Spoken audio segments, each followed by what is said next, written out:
Hello, how y'all doing today? My name is Asher Valentine and I'm back for another YouTube video. In this video, I feel like explaining my hysterectomy. It sucked. It sucked so bad. Okay, so my surgeon did really, really well. She did amazing. The post-op report was perfect. But she thinks that what are the people that aren't the doctor? Nurse. The nurse nicked something when she took the probe out of my stomach. Okay, so like what happened? In this surgery, I got, wait, hold on. I had 1, 2, wait, is that it? Yeah, 2, and then my belly button was cut open, right? So that it was like the probes went in on the sides and in the middle, I think. So what they did was they did it laparoscopically, which means the surgeon was literally sitting on a machine, like pinching her, oh my God, pinching her fingers and shit, like moving all the shit via, wait, what? She was working on the machine in me, but like she was sitting at a computer. It was cool as shit. All right, but anyway, so she did that whole surgery. It was really interesting waking up from that surgery, but the point is, I got home, right? I got back to my dorm, and because I did this last semester, well, not last semester, last year, spring semester, about the same time. It was February 10th of last year. And I got back to my room. It was an outpatient surgery. So hysterectomy, they send you home the same day. It's like you're in there, you go to the recovery. Once you wake up, you're recovering, you can walk. I think they make you fart or poop first. One or the other, I can't remember. To show that you're not retaining air. And then, it probably has to be fart then. Sorry, I got an email. Anyway, so they make sure you're good before you leave, but then you have to call back if something goes wrong, right? Right. So they told me to call back if there was a lot of things, but I remember the damn, I'm saying a lot. I remember the what are they called? Yo, they're like, they said if the, not discharge, but like blood clots, if you're bleeding, blood clots. So okay, so how the surgery went was they go in through your vagina, right? And they make a hole, I think at the end, in the back of your vagina, whatever that thing's called. And then they go in and through your stomach and they cut everything loose. So it's actually really cool. If you guys want to see a picture, I actually have a picture. I don't know if that's appropriate. I don't care. So anyway, organs. I'm searching them. Hell yeah. So anyway, so this is what my uterus looked like in the inside of me. I'm trying to get my name off of there, my dead name. There we go, perfect. All right, so this is the uterus in my stomach. This is my uterus. That's the uterus, and those two are the ovaries. And then these are the probes that she's using to control the shit to like inside of me, right? It wasn't her fingers or her shit, no, it was a robot, right? So that was all my shit. She cut it all loose and everything, and then they pulled it out the back of the vagina. They pulled it out through the vagina. So, and then they sew it back up. And you're done. It's cool. It's a really easy, supposed to be simple surgery. And then I get back to my dorm. Everything is good. Everything is chill. Except I'm in a lot of pain. Okay, so I guess everything wasn't good or chill. It was terrible, actually. I was in a lot of fucking pain. I was in pain so often. It was like, if I wasn't on like taking the pain medicine, it was terrible. And it wasn't even like I'm talking, I was on Dilaudid. I was not on Percocet. Nah, that did shit for me. That did do nothing for me. So I had to they prescribed me Dilaudid, and one that started with an F that I don't know if I can say on here, but it's a very, very bad drug, and it only should be used for medicinal purposes by a professional. Yeah. Anyway, so they had me on that stuff, and then that would like knock me out. It would make me like, when they put it in my veins, it was weird because it was like my whole body felt like it was on fire and it hurt really, really bad. And then all of a sudden I was just like in bliss and everything was fine. There was no pain. I was like, oh my God, it was amazing. But other than that, it was terrible and I hated every second of it. So what happened was I go back to my dorm. I said that like 3 times, I'm sorry. So this is where the story actually starts. I go back to my dorm and I'm in my dorm. My cousin took me back the same day and I'm chilling in pain for 5 days. On the 5th day, I was like, okay, I'm gonna go to the bathroom. I go to the bathroom. Oh, y'all don't even know, like, the bloating was terrible. It was actually terrible. I got you. But, there it is. So, the bloating was terrible. I bruised the hell and back. So, I looked pregnant. This was me before. Okay, this was me the day before. The night before.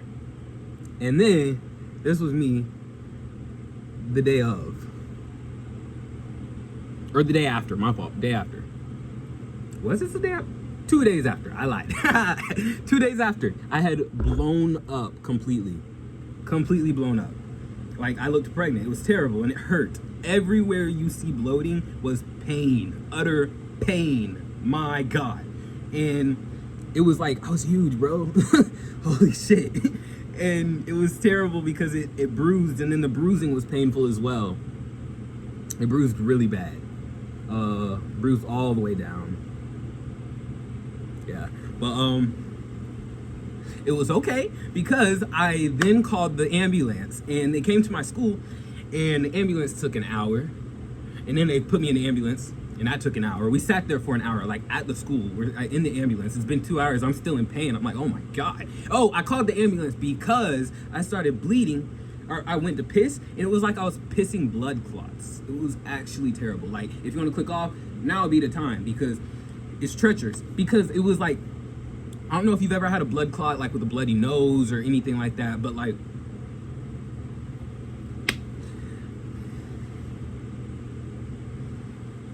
in the most non-disgusting way I can put it, it was like shitting poop or pissing poop, like out of my vagina. It was terrible, genuinely terrible, and I would not wish that on anybody.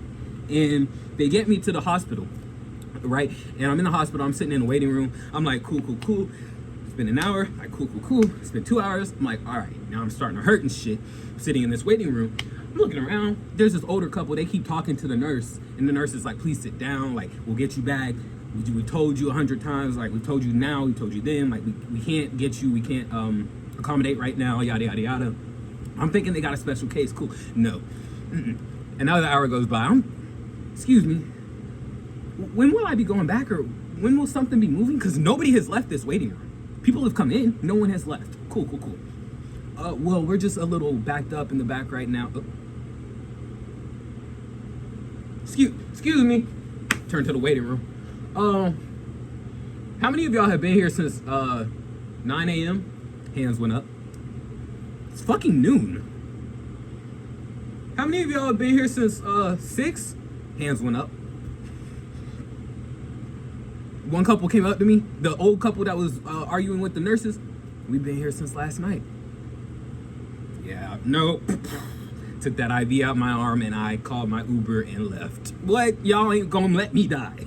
If I'm gonna die, I'm gonna die on my own in my room. Like, what the fuck are y'all talking about? Anyway, so I went back to my room, Uber back, I texted, I had sent a message earlier to my provider letting her know what was happening. This was on a Sunday. She responded. She was like, you need to be seen. I was like, damn, so it is serious. Fuck. So anyway, so I went to an urgent care. I was seen within like 15 minutes. It was actually like, I timed it. It was less than 15 minutes. So I'm sitting in the room and she was like, okay, so I'm gonna need you to take your stuff off. Cool. By the time she comes back in for me getting undressed and sitting back on the table, there's a pool of blood underneath me. And it stinks bad. It stinks very, very bad. So anyway, she was like, she was like, what did she say? She was like, oh, that's an infection. And I was like, what? She was like, I can smell it. I was like, okay, cool. She was like, that's a lot of blood. And I was like, yeah, I know. She was like, it should not be bleeding that much. I'm gonna let you know that's not normal. Cool, I'm pretty aware. I don't think this is normal either. It hurts. She was like, I need you to be seen. And she was like, my recommendation is ambulance in the hospital you just came from. Cool, fine, whatever. I called my mom. She was like, just do it. I was like, all right, bet, fine. I go to the hospital. Back to the hospital. They took me mad serious that time. I guess they thought I wasn't joking. They thought I was joking the first time, and they knew I wasn't joking the second time. Like, damn, I'm telling you, I'm about to bleed out. Y'all lock in. So anyway, they get me in the hospital. They get me back. They do a bunch of heart scans. That shit was cool as fuck. Hold on. Let me find it. Where were the heart scans? Okay, anyway, they did a scan of my chest and in my abdomen. And in my abdomen, they found a, what's it called?